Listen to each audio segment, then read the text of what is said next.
I'm in the process of taking this bitch off. I might have to flip my quad shock, but yeah, that is coming off. And I will be putting on these 5/16 ones because they are better and safer, and I just don't feel good about this anymore, this whole hickory dickory thing. So I also have a little plate inside here that I want to take care of while I'm doing this right now. So it's all crooked. Gotta pull it out and fit it back in. Yep.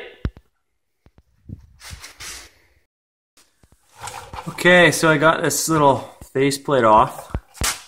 Check it. On the brake pad, on the brake shoe. Doesn't look so hot anymore.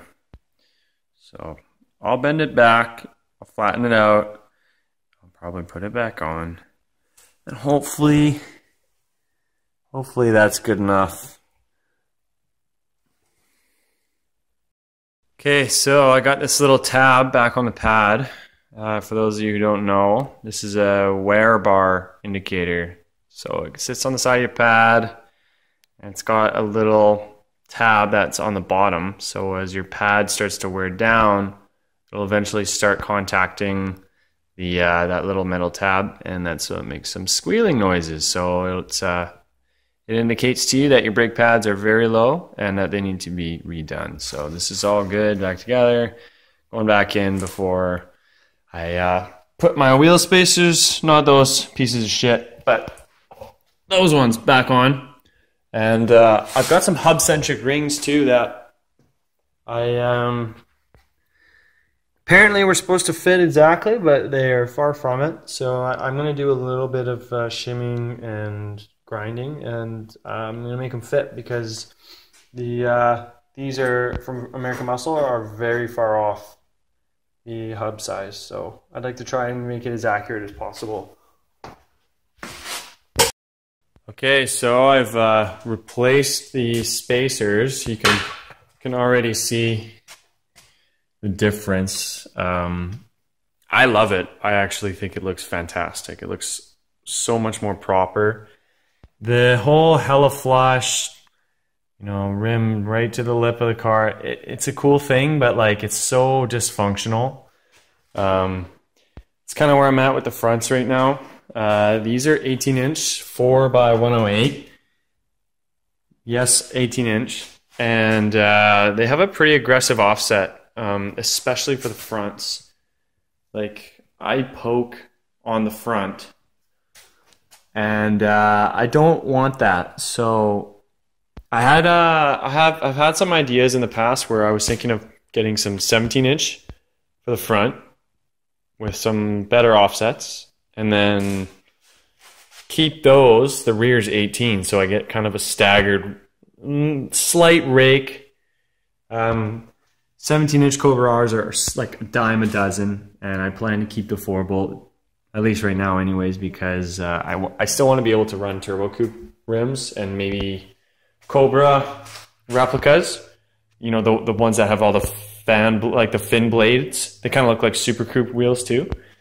But anywho, as far as the whole spacer thing went, it went really well. You can see it's using its factory wheel studs, which is way safer. There's just the geometry, everything is, this is how it's meant. There's no added stress on the axles with the extra width.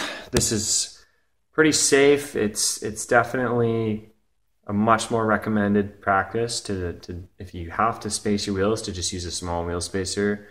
Or if you are really desperate, use extended wheel studs. Don't get those cheap spacer things. I'll sell these to someone. Whoever wants them, just come get them cheap. Don't want them anymore. Anywho, that is my current status.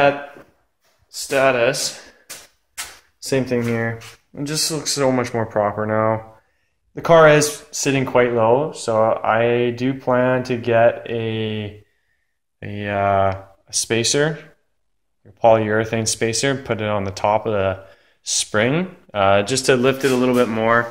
I thought about cutting the front springs a little bit, but I don't think I want to do that. I think when I put the 17s on, the little bit of rake, I might want that fender wheel gap also, so I can run a little bit of a better tire, a bigger tire. And I'd really like to get a nice big tire for the rear. Maybe not with a massive sidewall, but something a little cushier, something that's got a little bit more meat to it. Yeah, because these are pretty dinky. Looks kind of funny and just, you know. So anywho, that's tonight's progress so far. I did move the car quite a lot closer to the bench, and I made a huge mess of my bench too. So maybe I'll just clean that up before I finish my evening. But I moved it over so I can open the door way more. Almost fully open it now. I've got room to work on this seat, try and get it out. Get some room underneath the pedals. I'll probably just lie down. And room to work on this door panel too to help this window that seems to have fallen off of the track. So that's tonight's progress.